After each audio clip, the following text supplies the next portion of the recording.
பிஸ்மில்லாஹிர் ரஹ்மானுர் ரஹீம். பல வருடங்களுக்கு முன்னர் சேவையாற்றிய ஆரம்ப பாடசாலை ஆசிரியை ஒருவரின் கதை இது. இவரது பெயர் திருமதி தொம்சன் ஆகும். இவர் 5ஆம் தர வகுப்பாசிரியர் ஆவார். அந்த வகுப்பில் முன்வரிசையில் ஒரு சிறுவன் இருக்கையில் அமர்ந்து தூங்கி வழிந்து கொண்டிருந்தான். அவனது பெயர் தியடோர் ஆகும். திருமதி தொம்சன் அவனை கடந்த வருடம் முதல் அவதானித்து வருகின்றார். அழுக்கு படிந்த உடல், பரட்டை தலை, கசங்கிய ஆடை, முன்னர் போன்று மற்ற பிள்ளைகளுடன் சேர்ந்து விளையாடுவதும் இல்லை. பாடசாலை தவணை பரீட்சை முடிவடைந்தது. திருமதி தொம்சன் மாணவரின் விடைத்தாள்களை பரீட்சித்தார். தியடோரின் விடைத்தாள்களுக்கு புள்ளியிடத் தொடங்கினார். தடித்த குமிழ் முனை சிவப்பு பேனாவினால் தொடர்ந்தும் புல்லடி அடையாளங்கள் பல இட்டார். முடிவில் ஒவ்வொரு விடைத்தாளின் வலது பக்க மேல் மூலையிலும் எஃப் எழுத்துக்களை பெரிதாக இட்டார். பின்னர் ஆறுதலாக வகுப்பு மாணவரின் கடந்த கால குறிப்பேடுகளை மீளாய்வு செய்யும் கருமத்தில் திருமதி தொம்சன் ஈடுபட்டார். அவற்றை ஒவ்வொன்றாக பரிசீலனை செய்தார். கடைசியாக தியடோரின் முன்னேற்ற அறிக்கை கோவையை கையில் எடுத்து பக்கங்களை புரட்டலானார். தியடோர் விவேகம் மிக்கவன், அதி திறமைசாலி, எப்பொழுதும் மலர்ந்த முகத்துடன் காட்சியளிக்கின்றான், தனது வேலைகளை செவ்வனே செய்து முடிக்கின்றான், ஒழுக்கசீலனாக நடந்து கொள்கின்றான். அவன் இருக்கும் இடத்தில் மகிழ்ச்சிக்கு குறைவே இல்லை. இது அவனது 1ஆம் தர ஆசிரியை எழுதி வைத்த குறிப்பாகும். தியடோர் திறமைசாலி, சகபாடிகளுடன் நல்லிணக்கமாக நடந்து கொள்கின்றான். அவனது தாயார் கடுமையாக சுகவீனமுற்றுள்ளார் போலும். அண்மை காலமாக சற்று குழப்பமடைந்து காணப்படுகின்றான். வீட்டு வாழ்க்கை சற்று சிக்கலாயுள்ளது போன்று தெரிகின்றது. இது அவனது 2ஆம் தர ஆசிரியையின் கணிப்பாகும். தாயின் பிரிவு தியடோரை பெரிதும் பாதித்துள்ளது. எனினும் தனது வேலைகளில் தன்னால் முடிந்த எல்லா முயற்சிகளையும் மேற்கொள்கின்றான். தந்தை இவன் மீது அக்கறை காட்டுவதாக தெரியவில்லை. தகுந்த பரிகாரம் காணப்படாவிட்டால் இவனது வீட்டு வாழ்க்கை இவனை பெரிதும் பாதித்துவிடக்கூடும். இது அவனது 3ஆம் தர ஆசிரியையின் பதிவு ஆகும். தியடோர் பின்தங்கியுள்ளான். பாடசாலை தொடர்பாக இவன் அக்கறை காட்டுவதில்லை. இப்பொழுது இவனுக்கு அதிக நண்பர்கள் இல்லை. சில வேளைகளில் வகுப்பில் நித்திரை செய்வதும் உண்டு. அவனது 4ஆம் தர ஆசிரியையின் குறிப்பு இதுவாகும். வகுப்பாசிரியைகளின் குறிப்புகளில் இருந்து தியடோரை பற்றிய உண்மைகளை திருமதி தொம்சன் நன்கு புரிந்து கொண்டார். சில நாட்களில் நத்தார் பண்டிகை வந்தது. மாணவர் எல்லோரும் திருமதி தொம்சனுக்கு பரிசில்கள் கொண்டு வந்து கொடுத்தனர். அவர்கள் தமது பரிசு பொதிகளை வர்ண கடதாசியினால் சுற்றி வண்ண நாடாக்களினால் கட்டி கொண்டு வந்திருந்தனர். ஆனால் தியடோர் கொண்டு வந்த நத்தார் பரிசு கசங்கிய பழைய பிரவுன் கடதாசி துண்டால் சுற்றப்பட்டிருந்தது. பார்ப்பதற்கு அவலட்சணமாக காணப்பட்டது. ஏனையவற்றோடு தியடோரின் பரிசையும் திருமதி தொம்சன் விரித்து பார்த்தார். பழைய உலோக வளையல் ஒன்றும் கொலோன் வாசனை தைலப்போத்தல் ஒன்றும் அதனுள் காணப்பட்டன.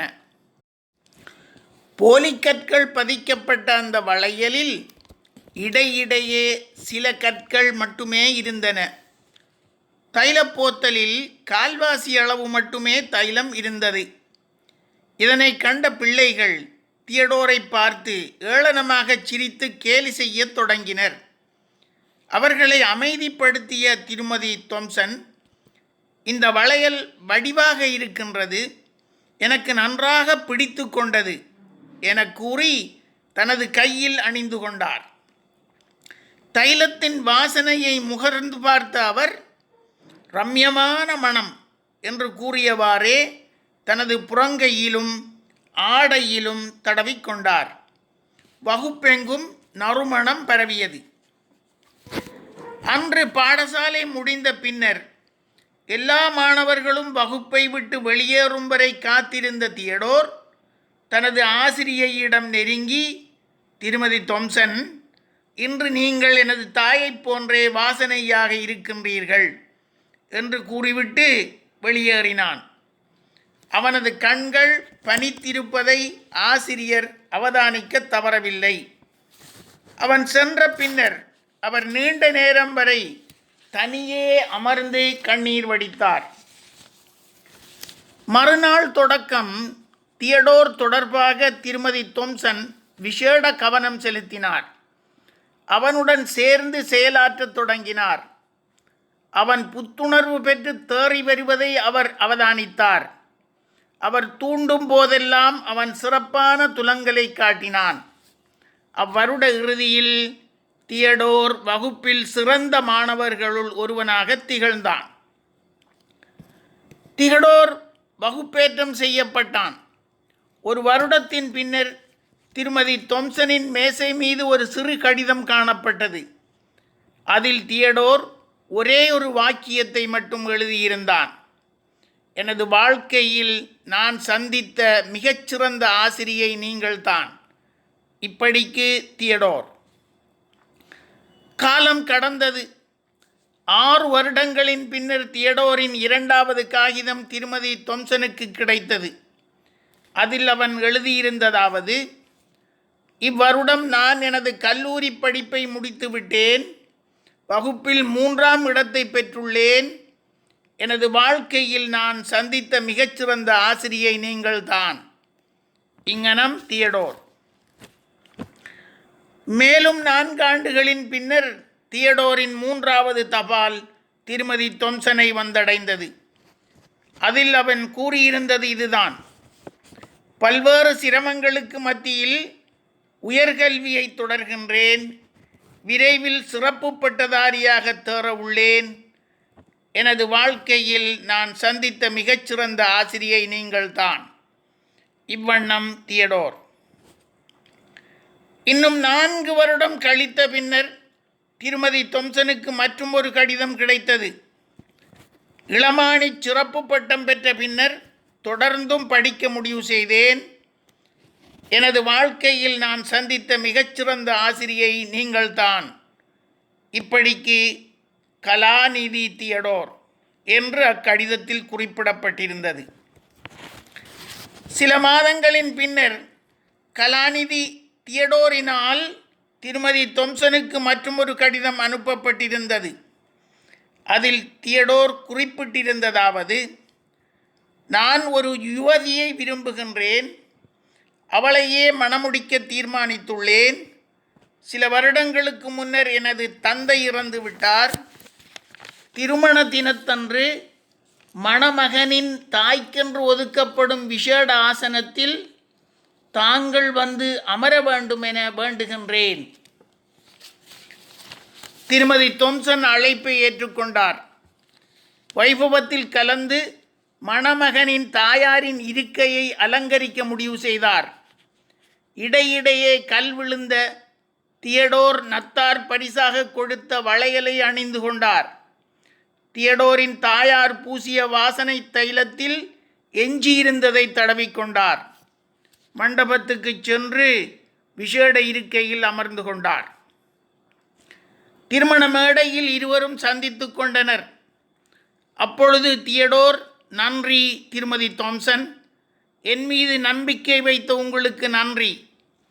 என்னை மதித்து எனக்கு கணிப்பு வழங்கி எனது நடத்தையில் மாற்றத்தை ஏற்படுத்த முடியும் என உணர்த்தியமைக்கு நன்றி என மெதுவாக கூறினான்.